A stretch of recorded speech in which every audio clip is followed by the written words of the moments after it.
श्री परमात्मने नमः। श्रीमद् भगवद गीता अथ पंचदशोऽध्यायः। श्री भगवान बोले, आदि पुरुष परमेश्वर रूप मूल वाले और ब्रह्मा रूप मुख्य शाखा वाले और जिस संसार रूप पीपल के वृक्ष को अविनाशी कहते हैं तथा वेद जिसके पत्ते कहे गए हैं, उस संसार रूप वृक्ष को जो पुरुष मूल सहित तत्व से जानता है, वह वेद के तात्पर्य को जानने वाला है।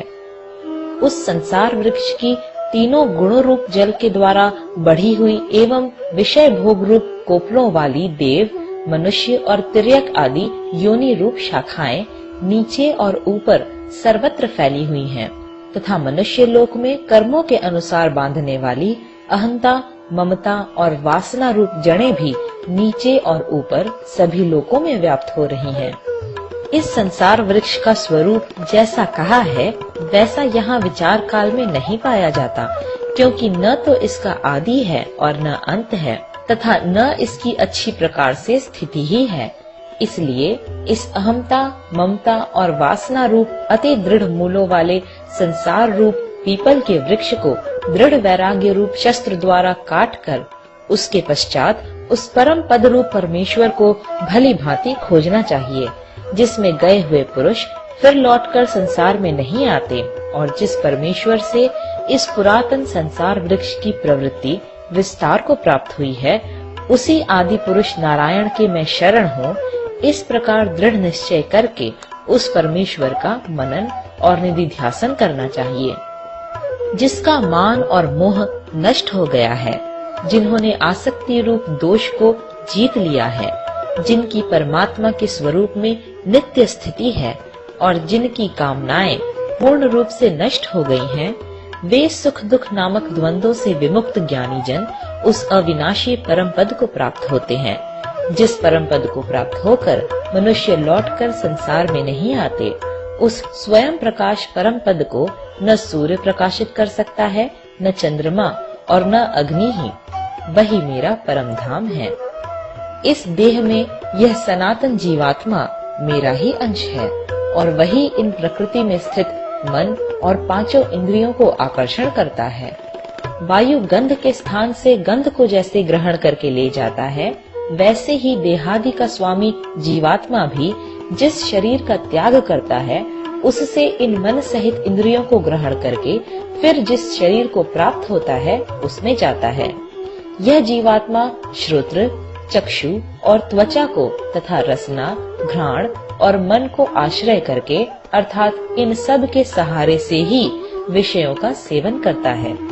शरीर को छोड़कर जाते हुए को अथवा शरीर में स्थित हुए को अथवा विषयों को भोगते हुए को, इस प्रकार तीनों गुणों से युक्त हुए को भी अज्ञानी जन नहीं जानते।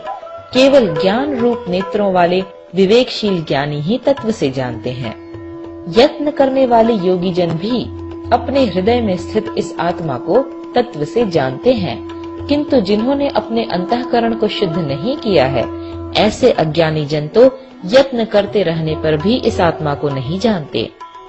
सूर्य में स्थित जो तेज संपूर्ण जगत को प्रकाशित करता है तथा जो तेज चंद्रमा में है और जो अग्नि में है, उसको तू मेरा ही तेज जान। और मैं ही पृथ्वी में प्रवेश करके अपनी शक्ति से सब भूतों को धारण करता हूँ और रस स्वरूप अर्थात अमृतमय चंद्रमा होकर संपूर्ण औषधियों को अर्थात वनस्पतियों को पुष्ट करता हूँ। मैं ही सब प्राणियों के शरीर में स्थित रहने वाला प्राण और अपान से संयुक्त वैश्वानर अग्नि रूप होकर 4 प्रकार के अन्न को पचाता हूँ। मैं ही सब प्राणियों के हृदय में अंतर्यामी रूप से स्थित हूँ तथा मुझसे ही स्मृति, ज्ञान और अपोहन होता है और सब वेदों द्वारा मैं ही जानने योग्य हूँ तथा वेदांत का कर्ता और वेदों को जानने वाला भी मैं ही हूँ। इस संसार में नाशवान और अविनाशी भी ये 2 प्रकार के पुरुष हैं। इनमें संपूर्ण भूत प्राणियों के शरीर तो नाशवान और जीवात्मा अविनाशी कहा जाता है। इन दोनों से उत्तम पुरुष तो अन्य ही है, जो तीनों लोकों में प्रवेश करके सबका धारण पोषण करता है एवं अविनाशी परमेश्वर और परमात्मा इस प्रकार कहा गया है। क्योंकि मैं नाशवान जड़ वर्ग क्षेत्र से तो सर्वथा अतीत हूँ और अविनाशी जीवात्मा से भी उत्तम हूँ, इसलिए लोक में और वेद में भी पुरुषोत्तम नाम से प्रसिद्ध हूँ। भारत, जो ज्ञानी पुरुष मुझको इस प्रकार तत्व से पुरुषोत्तम जानता है, वह सर्वज्ञ पुरुष सब प्रकार से निरंतर मुझ वासुदेव परमेश्वर को ही भजता है।